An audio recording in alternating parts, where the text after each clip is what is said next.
SpectreVision Radio. Telemetry and launch condition. Well, some other observers are... Hey, it's late night.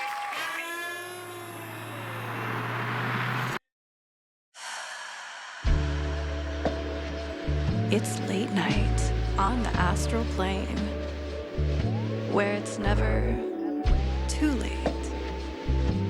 With your host, Ryan Singer.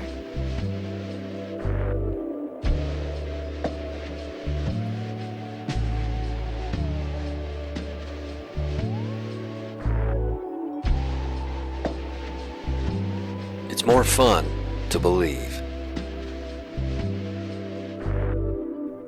Hey everybody, thank you for listening to another voyage and or watching another voyage of Late Night on the Astral Plane. This is your buddy Ryan Singer. Good morning, good afternoon, good night. I got to tell you, this is the second time I'm recording this. I had a audio glitch that I was unaware of as I was editing the video of this on the last thing. And there might have been some kind of component with the video, so I'm going to have a dynamically moving screen for those who are watching, but you won't get to see me in the longest hair I've had in maybe my life at this point. Is my hair longer than it's ever been right now? I don't know. It could possibly be. But regardless of the length of my hair, I got to tell you, I'm getting super juiced, super jacked, yacked, cracked, and stoked.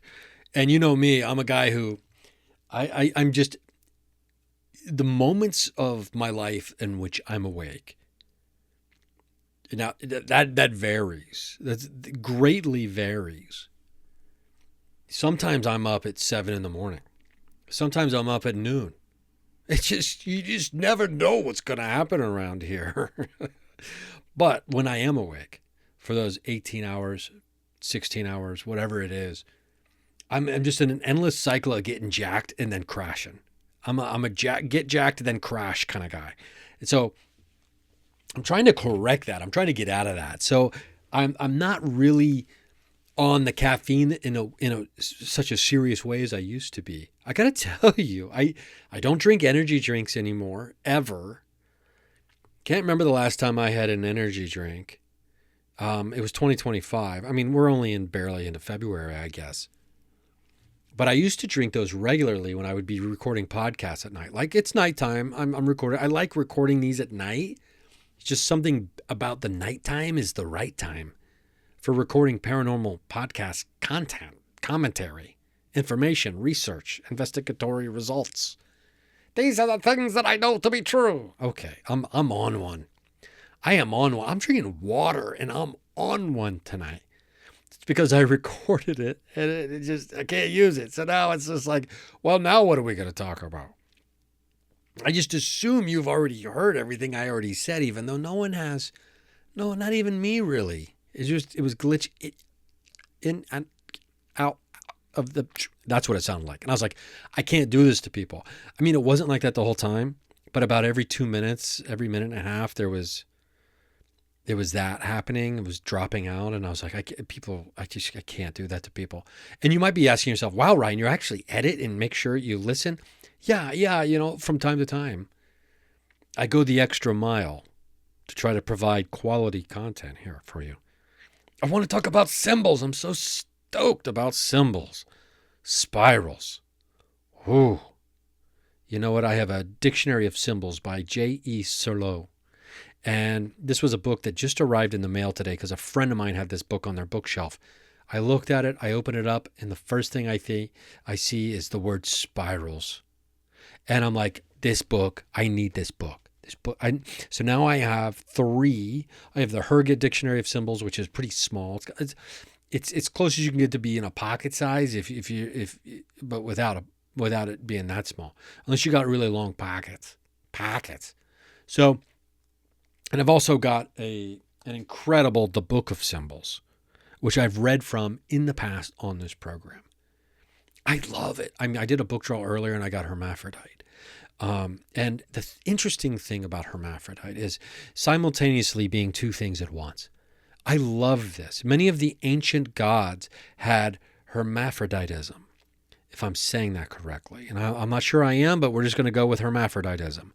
Hermaphroditism is a fascinating, interesting quality for ancient gods, to have male and female, to be multiple things simultaneously, and yet making the one thing bigger than either of the parts. The sum of the parts is greater than the parts themselves.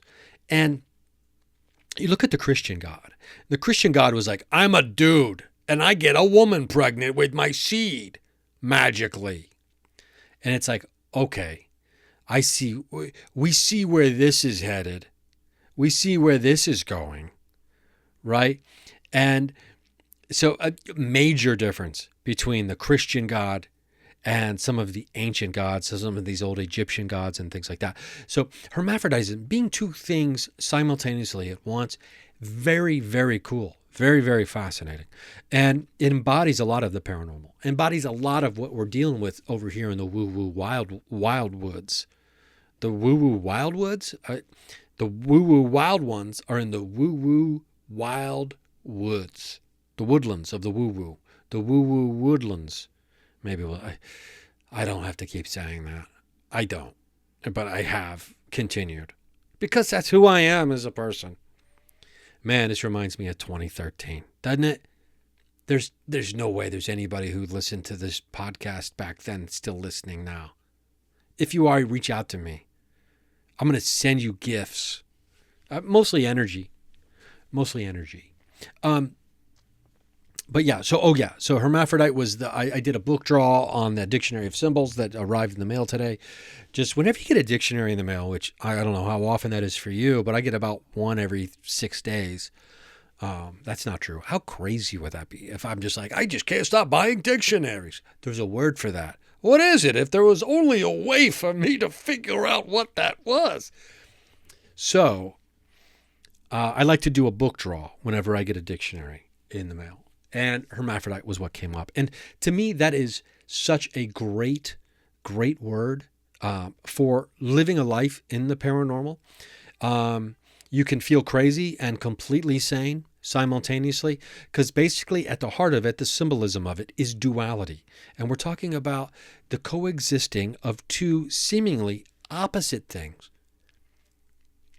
in the same thing, in the same person, in the same phenomena. How can paranormal phenomena be so mesmerizing and yet also so confounding and so simple in many ways? Well, I got to tell you, I just finished Ultimate Journey, the third and final book written by Robert Monroe in his trilogy about out-of-body experiences and the Monroe Institute that he founded along with his wife. And I'm not going to give you spoilers. I read from it last week, and I'm not going to do any more from it because there's so much in this third and final book that I want to tell you. I want to share every detail with you. I want to do the audiobook for you on this program. We call it a program still. I can't get rid of that word out of my vernacular. I want to share everything about that book with you. All the interesting tidbits, some of the stories, all of the profound insights, and some of the breakthroughs that quite frankly change everything. Was that dramatic enough? I tried to pepper some drama onto that last phrase. I hope you picked that up and it didn't make you sneeze. Pepper makes me sneeze sometimes. Hope you're not allergic to drama. I actually am. Hate drama. I avoid drama. I do the best I can to avoid drama. I'm not a drama guy. I love acting, but when it comes to like drama, you know what I'm talking about. So we're talking about the how can you be seemingly opposite things at the same time simultaneously? Well, if there's anything about paranormal and supernatural or high strangeness that we've learned over the years and over the decades and the centuries of the many, many people who have been studying, researching, and exploring into the worlds of the unknown, it is that, in fact, it is one of the main attributes, I would argue. I just got to say, I'm actually thinking this is better. About 10 minutes in, I'm thinking this is exponentially better than the first go when all the glitching happened. And not because it's not glitching, but, I'm not attached to what I'm saying anymore. Does that make sense? Okay. So I'm kind of just like, let's just let her rip this time. You know what I mean? And I think I should do this every time. I might have to block off some more time. Maybe I'll never sleep again. The Gateway Voyage meditations can teach you many great things. Sleeping less might be one of them. We'll see. I'll do a 1 month patterning session, and we'll see if we can make that happen. But the point is this. I'm not going to give you any more spoilers about those books. As much as it's shaped shaped is a strong word. It has informed my view on paranormal phenomena. I find to be Robert Monroe a reliable narrator. That is a key component to what I'm saying here. I find this person to be a reliable narrator. Now, do I worship at the altar of Robert Monroe and think everything he said is 100% accurate and true for everyone else in this world? Of course not. Let's be reasonable here. Let's be reasonable people here. But I do believe that Robert Monroe was and remains a reliable narrator. And that's because I hung out with him in the astral plane and I asked him, "Are you reliable as a narrator?" And he said, "Ryan, of course." That didn't happen. Maybe it will. Maybe it won't. Highly recommend these books. Journeys Out of Body, Far Journey, Ultimate Journey. Those are the 3 books. If I would have read these books 20 years ago, who knows where I would be right now? I'd probably be full-time living in a non-physical space. I got to tell you, it's just like, why couldn't I have discovered these sooner? It's like, don't be upset about when you discover them. Just embrace the time was right because that's when the time was. Okay, I'm glad you said that. I appreciate that. Hey, man, that's right, man. You just need to, understand that it was right when it was supposed to happen. Todd, I was just getting ready to say, I wish Todd was here right now because Todd would get it, man. Yeah, man, I get it. I do get it, man. I always have and I always will, man. Todd, I knew I could count on you. Yeah, man. Could I ask you a question, buddy? Of course, man. Feel free to say no. It's going to be a personal question, okay? Of course, man. Feel free to say no. Oh, of course, man. You can ask me anything you want anytime, man. We've got that kind of relationship, man. I don't mind being open with you, man. I know that. Vulnerability, man. Yep. Brene Brown, you talk about her. I love her, too. Love her. Yep. Ask me anything you want, okay, man? Okay. Fire away, man. Okay. Well, Todd, I wanted to ask you, since you're a beacon of vulnerability and openness. Man. Thanks, man. I appreciate that, man. If you could travel through the non-physical space, the astral plane. Oh, yeah, man. Full time. Before your physical death. Would you choose to leave the physical plane sooner? I guess have a physical death. Or do you think that that's heavy, you'd be able to just keep yourself here until the end? Wow, if that makes sense. That's really heavy, though, man. You said it, man. It's like, it happened when it was supposed to happen because that's when it happened. So that's how you know it was supposed to happen when it happened, man. Yeah. I dig that, man. So, man. Traveling the astral plane full time, man? Yeah, full time. Oh, yeah. So cool, man. It would be rad, man. Yeah, it really would. But let me be real. Okay, I love when you're real. Our time here on Earth in the physical realm to have these experiences, I worry I wouldn't learn all my lessons, man. Oh. I want to learn every lesson. I want to optimize my physicality. Okay. I want to optimize my physicality. Man. Okay. Say that twice. Yeah, you did. You did say it twice. It's just fun to say, man. It is. Say it with me, man. Okay. 1, 2, 3. Optimize my physicality. Man. So I don't think I would bring about my physical death It is fun to say. Because I want to optimize my physicality. And even if my death is painful later on, man, which who knows, man? Who knows if it will be. I hope not. Hope not, man. Hope not.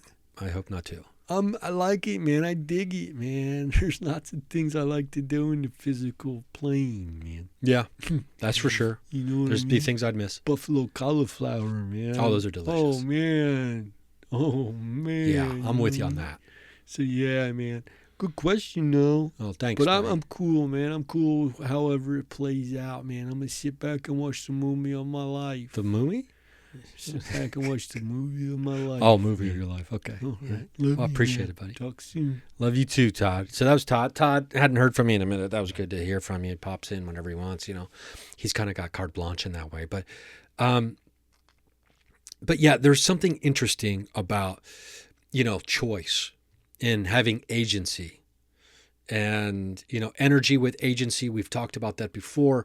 That seems to be kind of at the heart at a lot of paranormal phenomena when it's taking a, you know, a hard to describe form in the physical plane, whether that's a ball of light or an energy or a feeling or a temperature change, things like that. We're talking about something that seems to have intelligence, seems to maybe have some sentience, and it has agency. So it's energy with agency, which is exactly what we are, at least with our consciousness and in this physical form. We're going to take a quick break, and when we come back, we're going to talk about symbolism. And I want to get more into symbolism and about what it means because I've been obsessed with it lately. So, you know what? Actually, let's just get into it. I don't want to take a break yet. I'm being told by Nigel, Nigel doesn't want me taking a break yet. Sorry, 3 more minutes until our commercial break. Got you, Nigel. The point is, I'm obsessed with symbolism. Did you just hear my knuckles cracking just now? That was weird. So I'm obsessed with symbolism right now. And to me, symbolism in the paranormal, it's a whole can of worms. It's a Pandora's box, if you will. Not to use a symbol to talk about to describe symbolism, but there are so many ways to experience something that is greater and outside of ourselves. Interaction with symbology is one of those ways. And there is such a juice when it comes to the research and the investigation of ancient meanings of modern occurrences with symbols. Now, I'm saying this because we all know what synchronicities are. Thank you, Carl Jung. We also know archetypes. We've got a vibe. We understand the energy. We get the vibe of archetypes. Even if you're sitting back thinking right now, like if someone put a squirt gun to your head with cyanide in it, would you be able to define archetype accurately? And you might be like, well, Ryan, I'm worried about this cyanide squirt gun, which is a very fun phrase, a cyanide squirt gun. You know the vibe of an archetype. You know what it is. I know what it is. You know what a synchronicity is. I know what it is. I feel it. You feel it. It's the same, right? So if we understand that synchronicity and archetypes also can be triggered or are related to, associated with, and utilized by symbols, then you start getting into like there is a stew here. There is a symbology stew with a synchronicity sprinkle. Oh, yeah, don't forget the archetype base. And then you've got something that you can stew around in. You got something that's hearty, that's meaty. Well, it's not meaty, it's vegetable-y. You know, it's plant-based goodness over here, right? Okay, not to make that political, but you get it. These metaphors, they can be whatever you want them to be, okay? So there are so many symbols and there are so many signs, which is, I think, a common way many of us think about synchronicities in conjunction with symbology equal signs? Oh, is that a thing we just stumbled upon? Holy smokes. Did we just make that up on the spot? Someone's had to have said that sentence out loud. Right? Synchronicity combined with symbols is a sign. Oh, I love it. Let's take a break. Patreon.com/Ryan Singer. No commercials.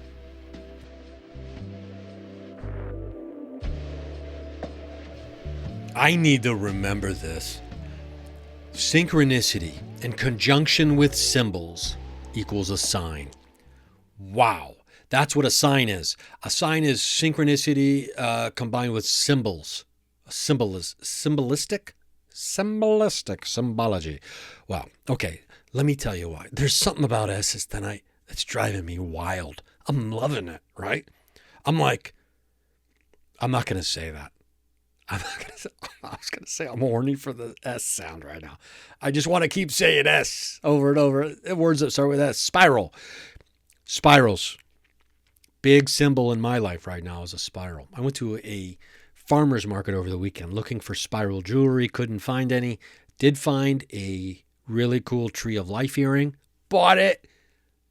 The guy's like, hey, do you want me? This is one of the have you ever out in public and you're granted this beautiful awareness of how strange you have just appeared to be to a stranger, where you're just kind of given a glimpse into like, you're given, as Monroe said, a different overview. You get to be outside of yourself and you get to see, oh, this is why people call me weird sometimes. I find this Tree of Life earring and I'm like, I want it. There was only one. I wanted two for both ears, but I'll take one where I can get it. And he goes, okay. I go, how much? He tells me how much it is. I'm like, I'm buying it. And he goes, okay, no one's worn that. Do you want me to put some alcohol on it? And I go, no, I'll just do the mouth test. I say, I'll just do the mouth test. I take it. I put the earring in my mouth, switch it around in my mouth with a little, and then I separate the clasp or whatever it's called. I don't know what those are called. I've been wearing earrings since I was 17 years old. I don't know what that's called. The back, maybe that's what it's called. I think it might be called the back.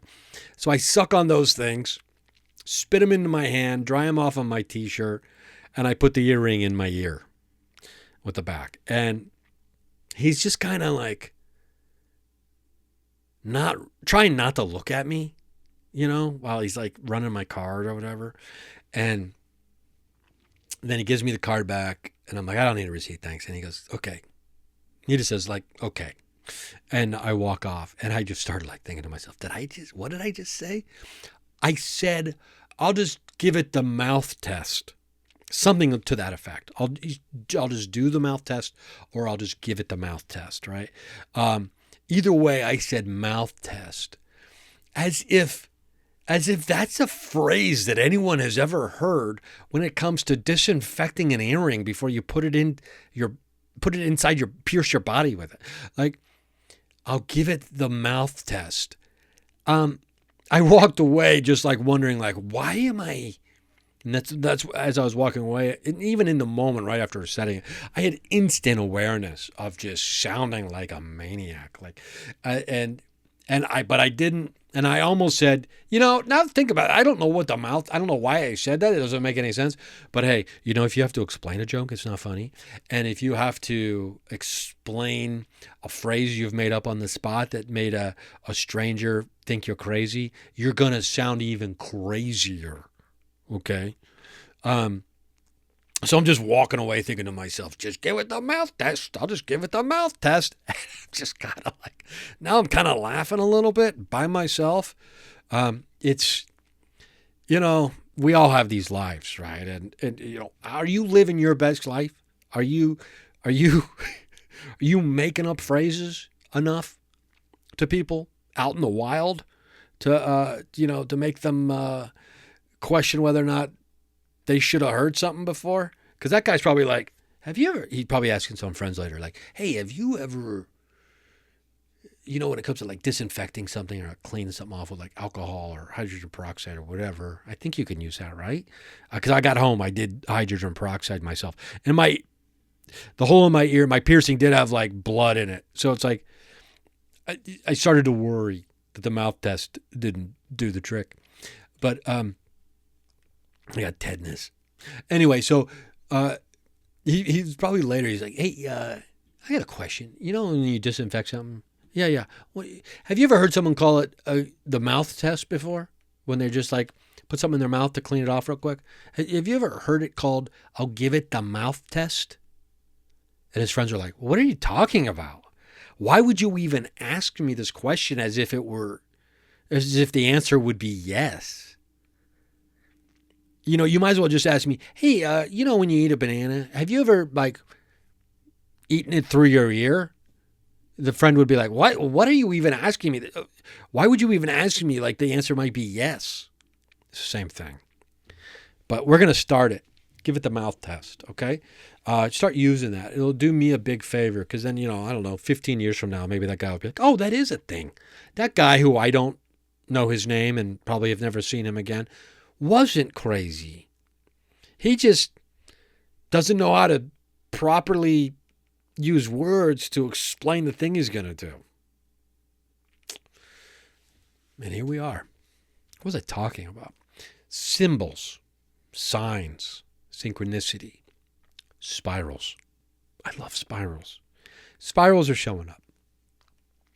I've got a lot of spirals showing up. I'm looking for spiral. That's what it was. I was looking for spiral jewelry because spirals have just been hitting hard lately. Because the reason I bought this Dictionary of Symbols by J.E. Serlot is because my buddy had this dictionary. I opened it up. I took it off the bookshelf, opened it up, opened right up to spirals. Right when, the night before, reviewing a bunch of footage, spirals were showing up. So, as you can imagine, I'm spiraling out at this point, right? It can mean so many things. Now, here is the interesting thing. I'm not going to read to you from the dictionary, which is something I normally would do. I will tell you this. I have looked at no fewer than 4 different symbol dictionaries, which are really cool books, right? How many dictionaries have you? We already did this, I think. I can't remember what I said on the last time when it malfunctioned and what I've said now. So if I'm talking about something as if I'd already mentioned it a bunch and went in depth and detail about it, forgive me. It's in a parallel timeline of the podcast that will never be posted because it's glitchy. Now, here's why I got so jacked and juiced. Because in the reference of spirals, in the definition, it is been associated with the moon, which probably doesn't surprise you, right? It's been associated with travel, with homecoming, travel, portals. It's been used to symbolize portals before, I think, in the world of the paranormal. That's something you'll recognize. The nebula, the universe itself, the spiral of everything, the magic, the golden number, the golden ratio, the spiral, the seashell, right? We're talking about the creation of the universe itself.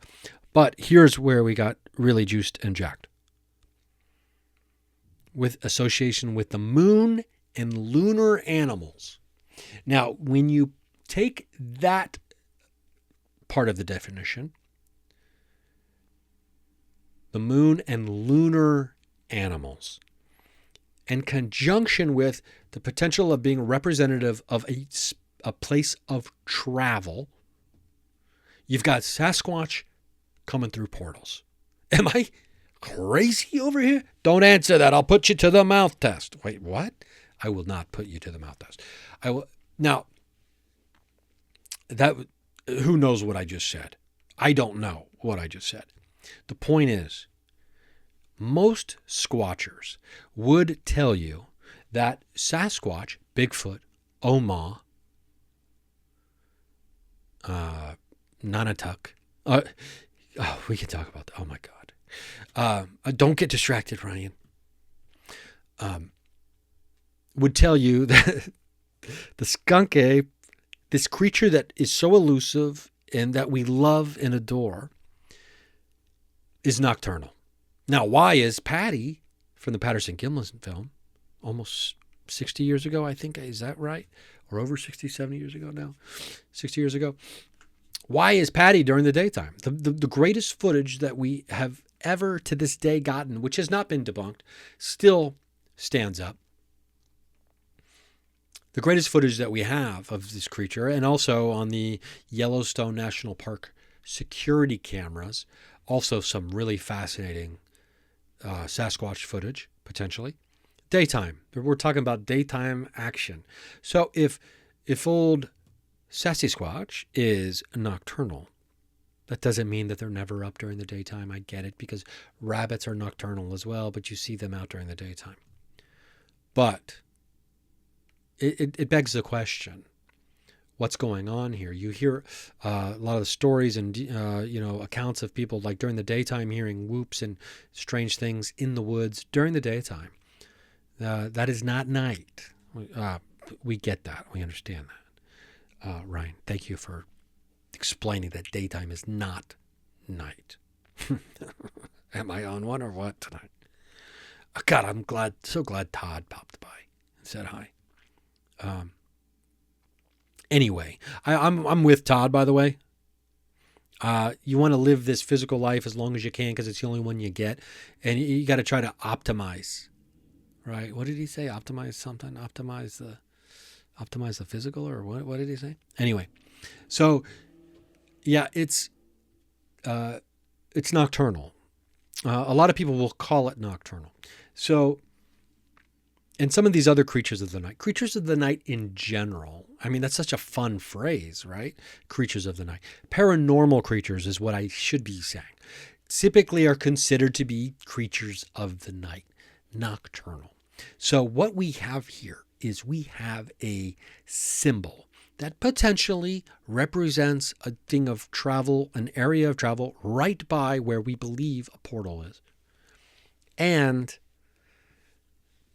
representative of a nocturnal animal, which immediately I thought Sasquatch. So I'm getting juiced and I'm getting jacked. Now, granted, I get a little carried away sometimes. That's just who I am. I think, if I may be so bold, it's part of my charm. Okay? I have a childliness about me, which is different than an immaturity. It's a childliness. And we all need to keep in touch with our inner child and our childliness, right? So that's where whimsy and wonder and curiosity live. So I'm getting super stoked about this, right? We're putting detectives on the case. We've got all kinds of deep research hopefully occurring. I mean, so what's the point? The point is this. The context, the reverse engineering of symbols is where the juice is. Now, if you're one of these people like Indiana Jones and you can read petroglyphs and you know symbology, and he's not a real person, by the way. Or if you're one of these professors who understands archetypes and symbols and things and you just know anything means anything, or you can always put that together. I love you, and I love that for you. I'm not that guy, but I'm fascinated by it, and I love the study and the intrigue that goes along with understanding the meanings of something, right? We want to know what it means. So it means to be human. I need to know what it means, right? So that's what mystery is, trying to figure out what it means. How did it happen? Who did it? Where was it? What is it? Mystery. What does it mean, right? So we reverse engineer. So when we go back and we start looking into the history and to the shared consciousness that has loaded meaning into these things, that throughout history has become supercharged with emotion and association. Give me meaning. Ding, ding, ding. Tell him what he's won. He's won a symbol, an archetype. Excuse me. But why is that so juice-inducing? I'll tell you why. Because then and only then, maybe, potentially, very definitive, and then backed off immediately in the same sentence. Then and only then, maybe you will. I gotta drink a little water.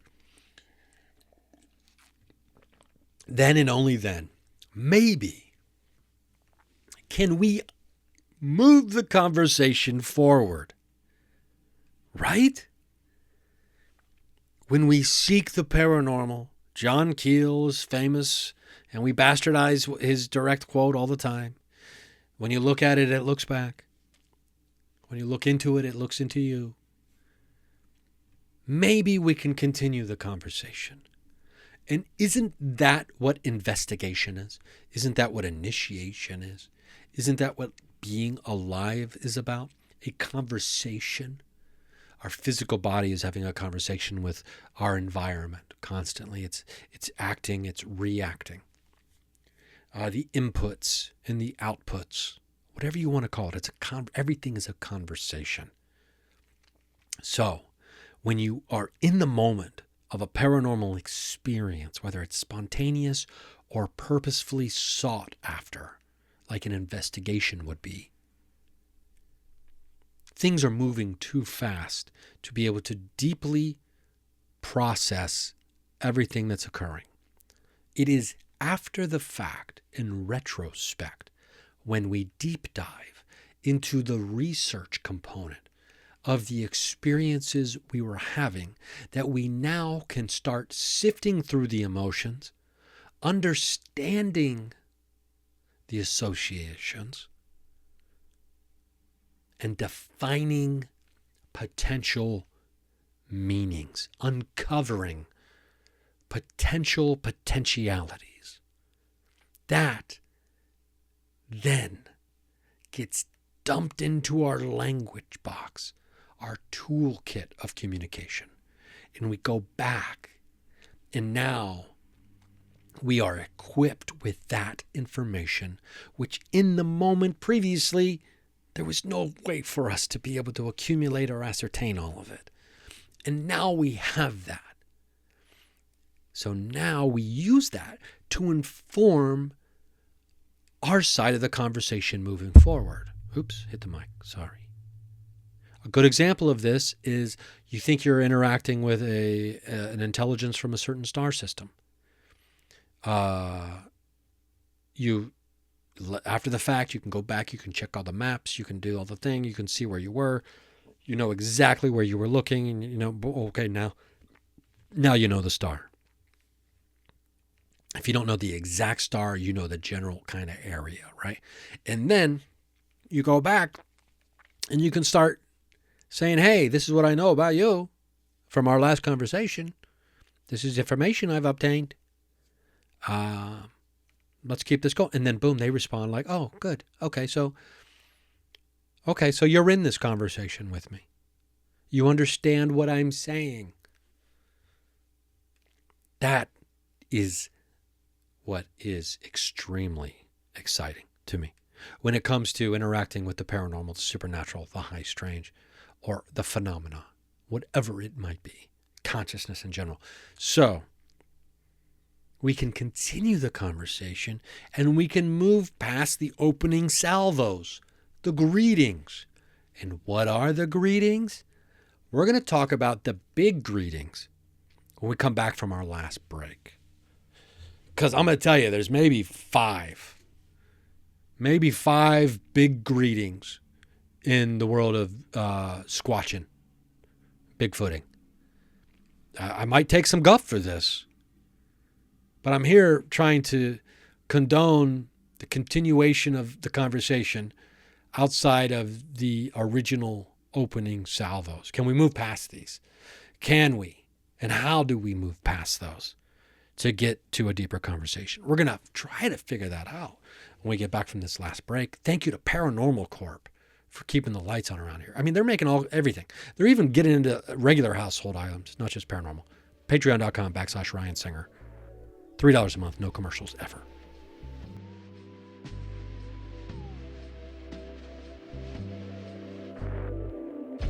And I'm back, and I hope you're back. Thank you for returning. So we're going to talk about the opening salvos, the conversation starters with, Bigfoot. Maybe we'll get into some paranormal ones as well. But those seem to be a lot more diverse, quite frankly, on a paranormal investigation. And that's not me throwing shade. It's not like improv versus stand-up here, where improvers and stand-up comedians have this blood feud that, isn't real, but some of them, I guess, do have it. But anyway, it's not Bigfooters versus ghost hunters or whatever you want to say. That's not what this is about. So when it comes to the world of Bigfoot, in my experience and from, what I've ascertained and accumulated over the years, is that you've got a few things here, right? You got 3 to 5 things that kind of really get the conversation started. You've got wood knocks. You've got whoops. Okay? So there's 2 of them. So you got wood knocks. You got whoops. Wait, why was there 5? That's like the only 2. What are they? Wood knocks and whoops. Those are the 2 big ones, right? When it comes to trying to make noise to communicate. And, you can you go out and sit in the woods, right? And you wait to hear something. And, you could even talk to them. You could holler. You could hoot and holler as well, I guess, if you really wanted to. But you've got wood knocks and you've got whoops. Those are the two probably big ones. Some people will play like Native American music. That's another one. I don't think that's, one of the big ones, I wouldn't say, because I don't think most people do that when they're out in the woods. But you whoop, you wood knock. Okay, so, and you hear a whoop, you hear a wood knock. What do you do next? You whoop and you would knock back. The question becomes, how do we move the conversation forward past just those things? Well, get you to at least 1 or 2 of the other big ones. Outside of wood knocks and whoops, you've got gifting. Now, a lot of squatchers, Bigfooters, they will gift, right? And that is not something that usually happens in the moment where there's a gift exchange happening. You're not having a white elephant with Bigfoot, although that would be incredible. What an incredible gift exchange that would have. You go out and you put some apples. I've even, heard peanut butter, some kind of food, like a fruit or a vegetable kind of thing. And you put it out there where they can get it, maybe up in a tree, and, you spike the apples onto branches or something like that. Or put a jar of peanut butter up there or something like that. And then see if anybody got into it. You come back later, right? So that's not an in-the-moment conversation piece. The gifting is not an in-the-moment. Now, trail cams. Can you catch them on trail cams? Can you catch them on night vision, infrared, or thermal? These are some of the ways you try to capture evidence and proof of the existence of the elusive Squatch. But that's not really the conversational aspect, is it?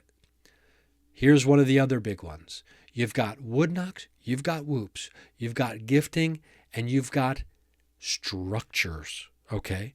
Now, structures aren't really as much of a conversation when you're talking about the big X structures in the woods that are kind of like it is considered to be and thought to be by a lot of researchers, property markers, boundary lines, marking their territory.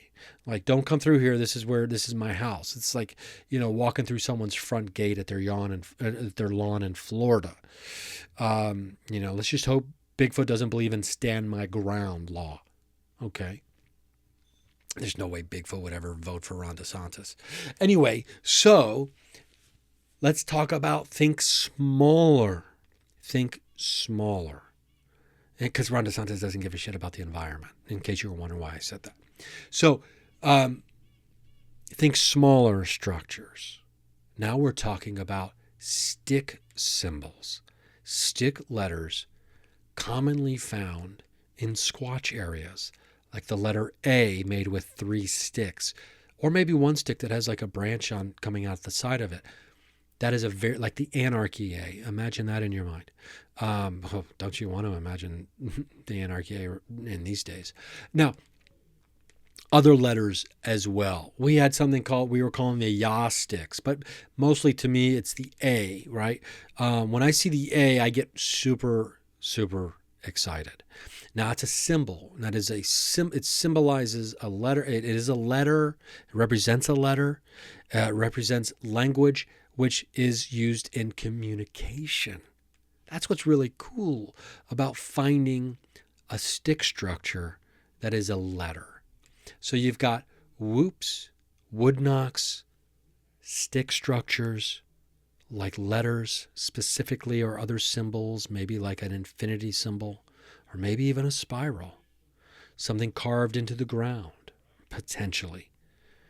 Or gifting. These are ways to directly communicate with Bigfoot at this point. Now, there are other ways. Some researchers will use psychic abilities. They'll use meditation. And we have tried that, and we do that. And yes, that is a way to move the conversation forward for sure. Okay? ITC devices. Can a Bigfoot, does Sasquatch, would Oma communicate through a paranormal investigation device like a SB7? I have reason to believe the answer is a definitive yes. And if not them, a representative of some kind, some association to or with them, will communicate through those devices to you. Okay, now also bluff charges, rocks, sticks being thrown into campsites around campfires where people are out hanging out. These are all things that have been reported. An RV being shook while you're trying to sleep. Have these been reported? You bet your sweet tush. I have been in an RV when said thing has happened. Now, it makes you want to crap-a-doodle in your pants-a-woodle. It's going to make you crap-a-doodle in your pants-a-woodle. Especially when you're sharing that RV with another person and then you don't mention anything until the next morning.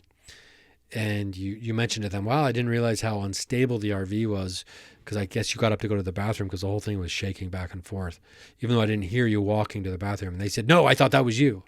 And then you have that aha moment where you realize, oh, we got all shook up. We got the squatch. We got the squatch shake.